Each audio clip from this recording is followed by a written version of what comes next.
ऐतिहासिक कस्बे के में जो ख़ास तौर से गढ़ी जानसठ के नाम से एक बस्ती है, गांव है, ऐतिहासिक है, हिस्टोरिकल है, वहाँ पर भी शबेदारी का एक प्रोग्राम का आयोजन किया जा रहा है। और यहाँ पर जो पहुँची हैं उस शख्सियत से आपको रूबरू कराऊंगा जो किसी भी तारुफ के मोहताज नहीं है। डॉक्टर मिर्ज़ा शफीक हुसैन शफक साहब, जो कि HOD हैं हुसैनाबाद गवर्नमेंट कॉलेज के, और सबसे बड़ी बात है आप सुल्तानुल ज़ाकिरीन भी हैं, बहुत बड़े राइटर हैं। मेरे साथ आज सीधा जुड़ेंगे डॉक्टर मिर्ज़ा शफीक हुसैन शफक साहब। इस्तकबाल करता हूँ हज़रत आपका। बहुत बहुत शुक्रिया।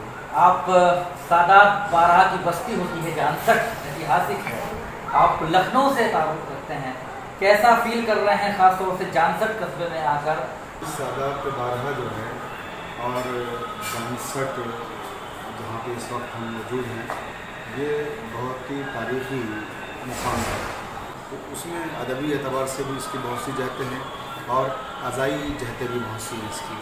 और अज़ादारी के हवाले से पूरी दुनिया में सादात बारह की अज़ादारी मशहूर है।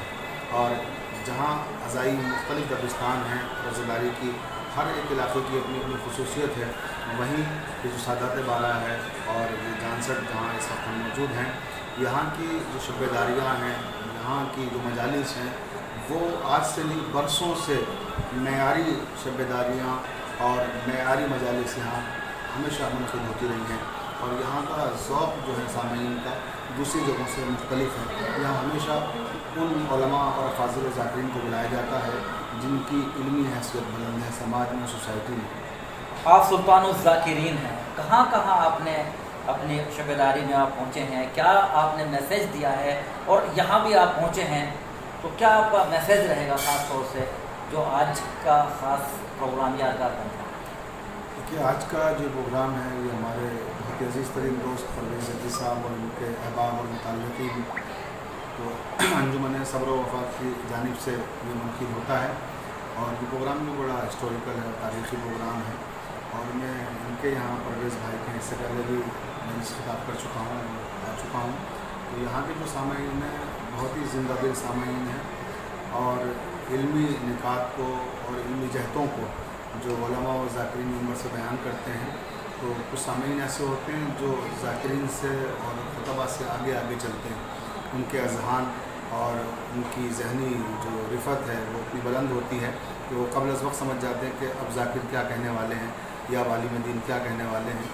यहाँ के जो सामीन हैं ये उनकी खसूसियत है कि यहाँ के सामीन भी हमेशा क़ब्ल अज़ वक्त चीज़ों को समझते हैं और सामीन का मुतालिया भी अच्छा है और मुताले के साथ साथ ज़ौक़ भी अच्छा है। मुल्क को किस चीज़ की इस वक्त ज़्यादा ज़रूरत है?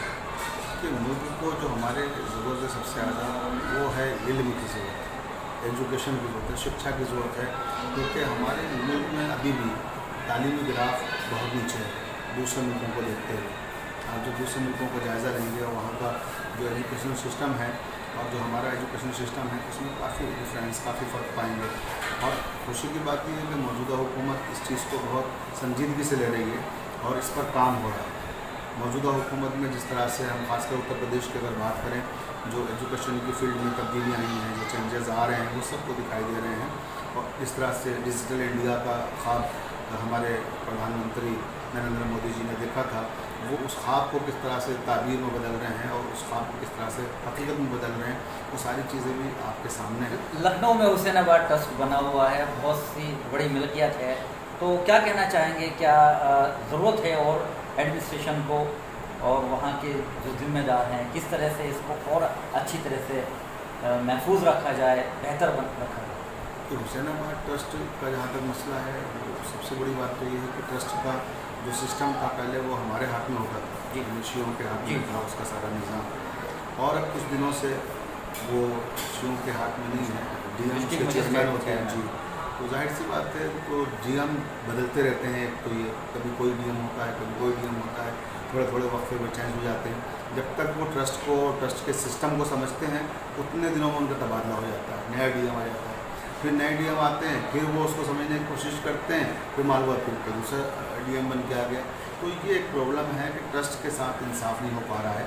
उसकी वजह यह है कि जब तक हमारी कमेटी के लोगों को उसमें नहीं शामिल करेंगे और जब तक हमारा चेयरमैन नहीं बनाया जाएगा तब तक ये प्रॉब्लम्स आती रहेंगी। तो हम तो हमेशा भारत सरकार से भी और उत्तर प्रदेश सरकार से भी ये निवेदन करते रहे हैं, गुजारिश करते रहे हैं कि हमारे यहाँ चेयरमैन जो बनाया जाए मुस्लिम नमाज ट्रस्ट का, वो शिया को बनाया जाए। ये नहीं किसको बनाया जाए, जो आपको पसंद हो आप अपने हिसाब से ले आएँ किसी को भी, मगर शिया चेयरमैन होना चाहिए, क्योंकि उसके दस्तूर अमल में ये बात है। ख़ास तौर से सुन्नी शिया, देवबंदी, बरेलवी, एक ज़माना होता था काफ़ी इख्तलाफ नज़र आते थे, लेकिन आज बहुत करीब से हम देख रहे हैं। तो क्या पैगाम है और कैसे ये बिल्कुल नज़दीक होनी चाहिए, क्योंकि करबला के शहीदों का भी, इमाम हुसैन का भी जो ख़ास तौर से मैसेज है, उसे भी मैं आपसे चाहूँगा। देखिए, जहाँ तक शिया और सुन्नी की बात है, ये हम लोगों के बचपने में, मेरा ताल्लुक़ आबाई ताल्लुक़ बुलंदशहर से है, वहाँ एक गाँव है साथ, वहाँ से मेरा ताल्लुक़ है। तो हमें तो हकीकत ये कि पता ही नहीं था कि शिया सुन्नी में कोई चीज़ होती है। हम सिर्फ ये जानते थे कि मुसलमान होते हैं, और इसके अलावा हमारे जहन में कोई खाका नहीं था। ये तो हमें लखनऊ पहुँच के पता लगा कि शिया सुन्नी भी कोई चीज़ है, क्योंकि वहाँ शिया सुन्नी के इख्तलाफात थे, झगड़े थे। तो ये एक महदूद इलाके में था जो भी कुछ था। ये पूरे उत्तर प्रदेश या पूरे हिंदुस्तान का हाल नहीं था कि शिया सुन्नी झगड़े हो रहे हैं या उस तरह की बातें हो रही हैं। लेकिन खुशी की बात यह है कि हमारे उलमा ने इस जहद पर मेहनत की, और मेहनत करके लखनऊ और अतराफ़ लखनऊ में जहाँ भी इस तरह की चीज़ें थी वो सब ख़त्म हो गई है। और अल्लाह ताला का करम है कि सारे मुसलमान मिलजुल के ले रहे हैं, और सारे लोग जितने भी कस्बात हों, देहात हों, और जो हमारे बहुत से अज़ला हैं, उन सब में ख़ास बात और ख़ास तब्दीली आई है कि शिया और सुन्नी एक दूसरे के करीब आए हैं और मोहब्बतों में इजाफ़ा हुआ है, नफ़रतें कम हुई हैं। इसमें सबसे बड़ा रोल, सबसे बड़ा किरदार हमारे उलमा का है कि उन्हीं ने दूरियाँ मिटाई हैं और नज़दीक लेके आए हैं।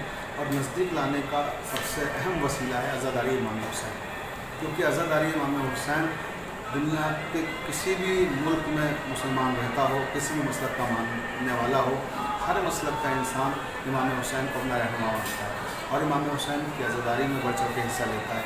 तो ये प्लेटफार्म हमारे पास इत्तेहाद का मैसेज देता है जो, और इत्तेहाद जिसके ज़रिए से किया जा सकता है। मेहदी नज़मी साहब का बड़ा मशहूर शेर है कि दरे हुसैन पे मिलते हैं हर ख्याल के लोग, दरे हुसैन पे मिलते हैं हर ख्याल के लोग, ये इत्तेहाद का मरकज़ आदमी की। बहुत खूब, बहुत खूब।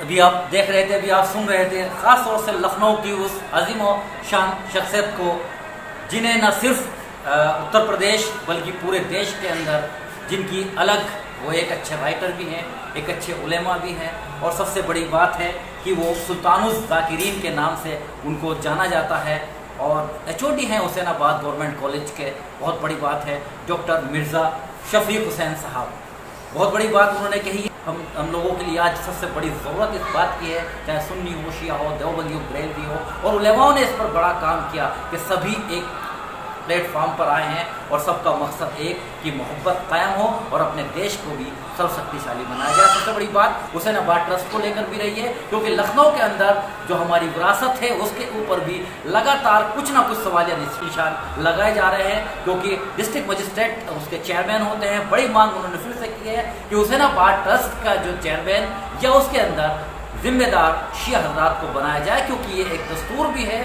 और उसकी मालूमात भी है।